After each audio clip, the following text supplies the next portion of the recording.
Child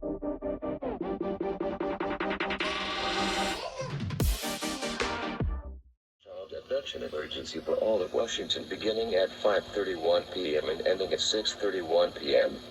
The Washington State Patrol on behalf of the Seattle Police Department has issued an Amber Alert for a 2-year-old female victim named Kamar Vega.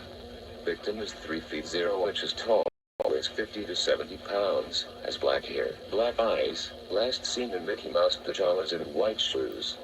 They were last seen on March 28, 2025, 14:30.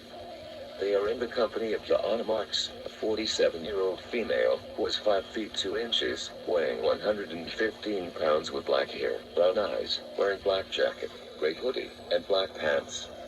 They may be traveling in a gray 2020 Dodge Challenger. WA license pound PVM 6985.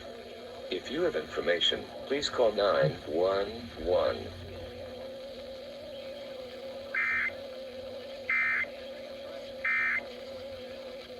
Welcome to Staples.